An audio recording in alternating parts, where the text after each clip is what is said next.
La historia de los océanos, la historia del mar, es la crónica de los héroes que los surcaron.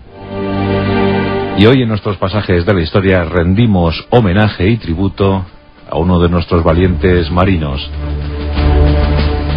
España no ha podido vivir ajena a lo que el mar le ofrecía. Y ahí está el caso del descubrimiento y conquista de América. Pero esas gestas no se pudieron conseguir sin marinos que supieron gobernar naves difíciles en tiempos extremos. Siempre obtuvieron el mejor de los partidos a esos cascarones de nuez y consiguieron con ellos grandes victorias que auparon a España a la categoría de imperio. Los siglos de oro pudieron ser tales gracias sin duda al arrojo, a la valentía, al ardor de marinos como don Álvaro de Bazán, el marqués de Santa Cruz.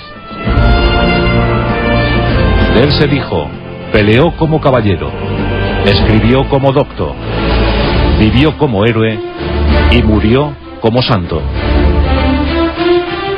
Sin duda, el mejor almirante, el mejor marino que ha dado nuestro país en toda su historia. Y como héroe que fue, tiene algo que contar, tiene una narración que ofrecer. Y hoy se la damos en nuestros pasajes. Don Álvaro de Bazán, el héroe de Lepanto, el héroe de las Terceiras. Aquel que siempre fue invicto. Todas las batallas en las que se metió, todas ellas fueron ganadas para la causa de España.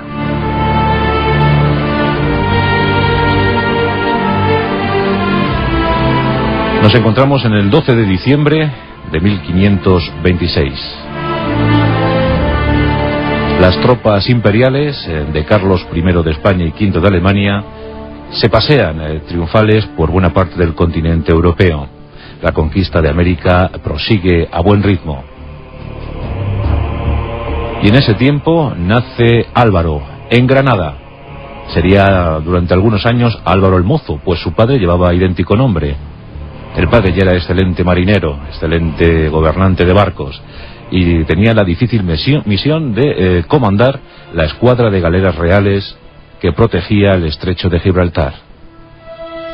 Y eran tiempos ciertamente difíciles, pues los piratas berberiscos, los corsarios franceses e ingleses, hostigaban, clavaban sus aguijones en las latitudes españolas. Era muy difícil contener aquellas hordas.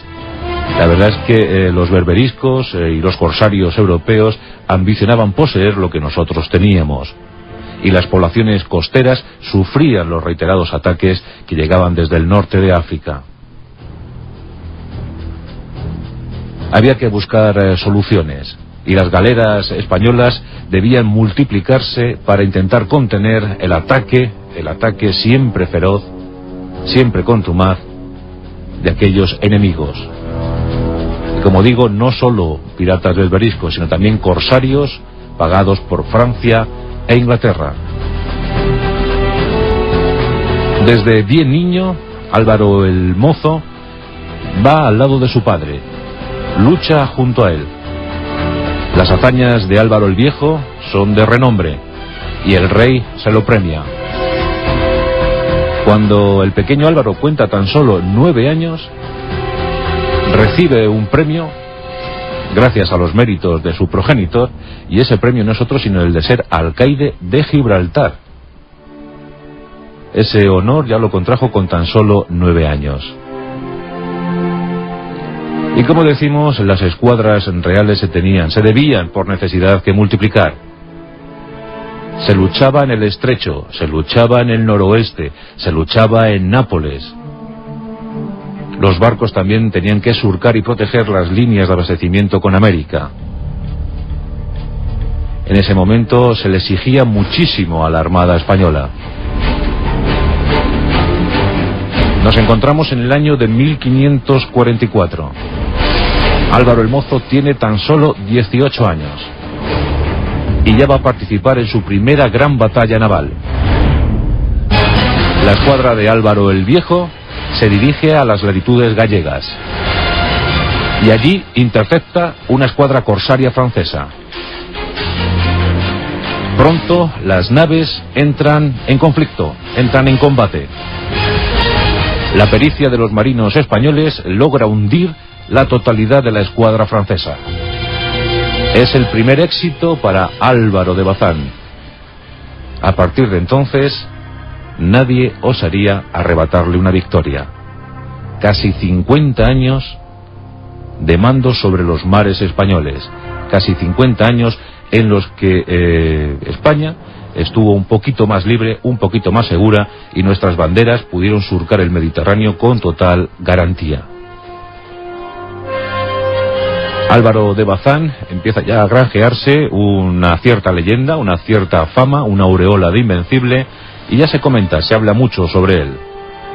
En 1556, el recién ascendido al trono Felipe II ha tomado el testigo de su padre, el emperador, y necesita soluciones para los peligros que amenazan nuestras costas. Y encomienda a don Álvaro de Bazán, ya curtido y avezado en las lides del mar, en las lides de la guerra, pues le entrega nada más y nada menos que la escuadra de galeras reales de Nápoles. Es un momento culminante en la biografía de don Álvaro de Bazán. Y a partir de ahí surgen nombres para la historia. La misión de don Álvaro de Bazán es la de llevar la guerra a las guaridas de los piratas berberiscos. Él plantea una estrategia que luego da vía libre a la táctica, pero la estrategia es bloquear las flotas piratas en sus lugares, donde están amarradas. Reconquista el peñón de Vélez de la Gomera, inmoviliza flotas en Fez, en Orán. Los piratas no dan crédito a lo que están viendo, les están metiendo la guerra en sus propios nidos. Y el artífice es don Álvaro de Bazán. Con arrojo, con mucho tesón, era un hombre muy obstinado. Consigue arrebatar muchas banderas al enemigo. Sus galeras surcan el Mediterráneo. Malta, Génova, Venecia, Corfú. Lo cierto es que cada intervención de las naves de don Álvaro de Bazán, cada intervención se cuenta por victoria.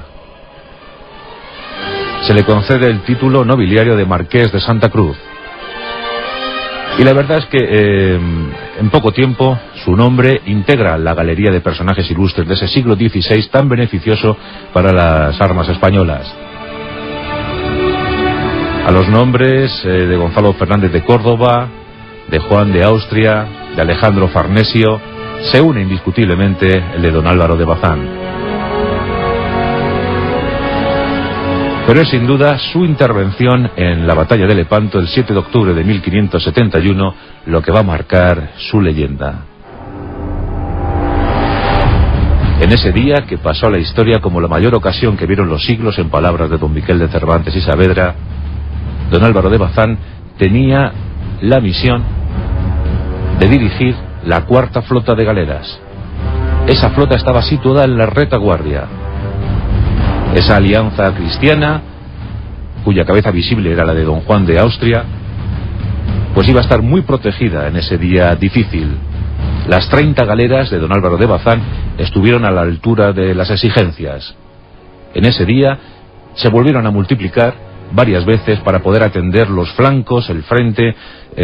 Todo fue más fácil gracias a la pericia, gracias a la intuición de don Álvaro de Bazán, quien envió galeras en los momentos clave, en los momentos donde había mayor necesidad. Esas 30 galeras fueron absolutamente vitales para la gran victoria de Lepanto.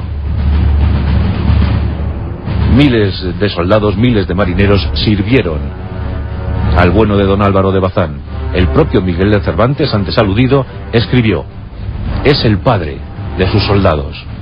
Y lo cierto es que estar bajo el mando de don Álvaro de Bazán daba muchas garantías de sobrevivir, de éxito.